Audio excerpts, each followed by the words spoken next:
So here we go. We're going to keep the show moving right now. A very funny lady. I'm sure there's a couple of you here that are actually here to see her tonight. How about a nice round of applause for Miss Carissa Gallo?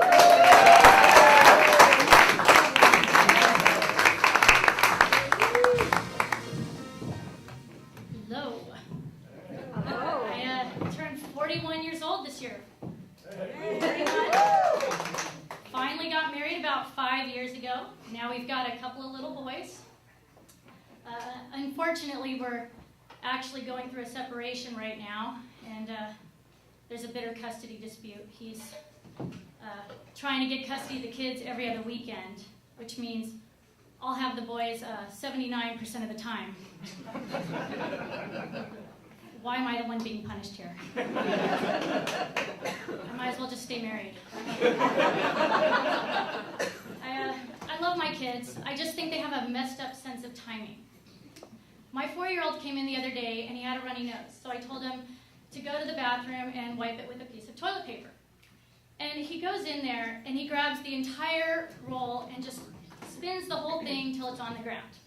And then he takes it and he throws it all in the toilet and flushes. And the toilet overflows, and the boy had the nerve to walk out of there with the same runny nose that he started with. 2 days later, the same kid goes to the bathroom to do his daily deposit, and he decides, now's the time to conserve paper products. The kid tried to wipe his bottom with 1 square of toilet paper. 1 square. He left a 6-inch skid mark in his underpants and a couple of tires. I've had a lot of migraines lately, and my blood pressure's been a bit high.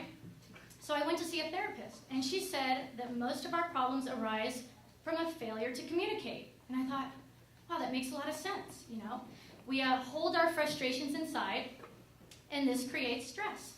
And I thought, I'm really going to work on this. I am going to start to reduce my stress by letting everybody know what's upsetting me. And, well, since everybody was going to be here tonight, I thought I'd just compile a little list, and I could kind of work on them.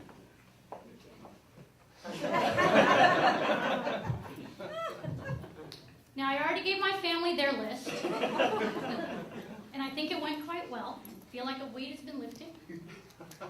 They're not talking to me right now. But I could probably go home in a few days. So number 1, I would like everyone to stop giving me these fake supportive smiles. You know when you ask for someone's opinion or you share something with them and they just stop talking? I think it's a look that's a combination of being shocked and horrified, but it's wrapped up into this fake smile. And I got this look for the first time when I was in high school, and I told my mom I was thinking about pursuing a career in medicine. And I think I caught her off guard because she just looked at me and went. Now, to her defense, my grades were not really reflective of someone who planned on graduating high school. So it's possible that medicine was like a bit of a stretch. But I've been on the receiving end of this look a lot lately, and it's really starting to depress me. So I'd appreciate if we'd all refrain from using it anymore in my presence, okay? Number 2, I would like everyone to stop with the misleading advertising. Do you know that there is a store in the mall called Forever 21? Now, I don't want to be 21 again, especially if it's forever. It wasn't a good time for me. I was flat broke, and I was living in an illegal 10-by-10 studio apartment. Now, I know it was illegal because it required an electric garage door opener to get in, and the shower was outside. So I don't really want to go back to that. But the name of the store is Forever 21. And so to me, that would imply that if I purchase an article of clothing in that store, that my body will look like it did when I was 21 as long as I'm wearing it, right?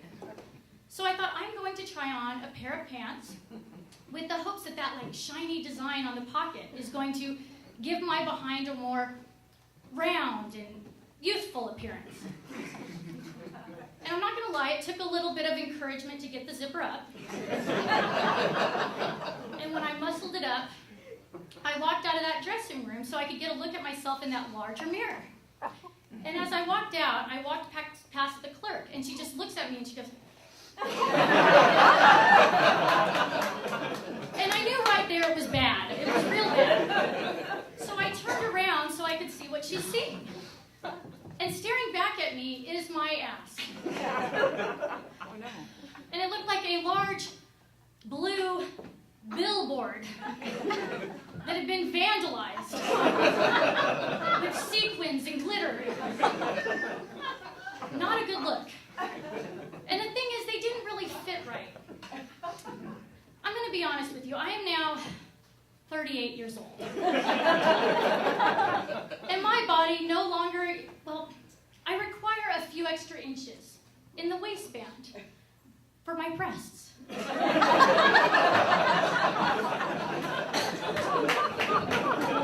I'm pissed because I feel like I was really misled. I mean, the only way that my butt was going to look like it was 21 in those jeans is if there was a team of highly skilled plastic surgeons waiting to suck the fat out of me in that dressing room.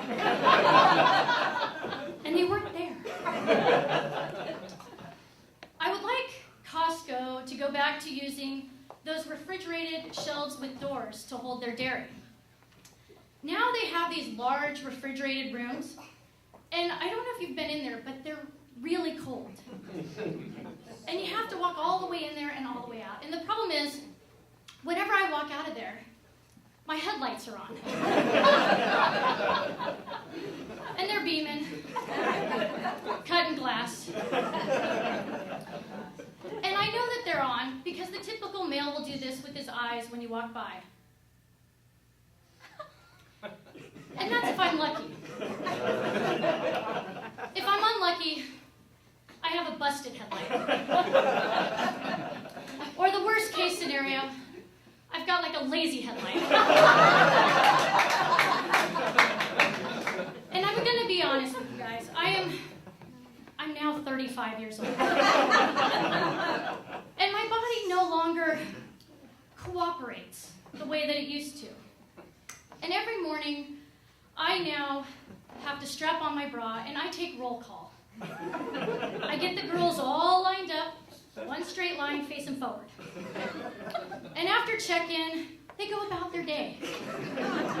Sometimes they stay together. Sometimes they don't see eye to eye. They're doing their own thing.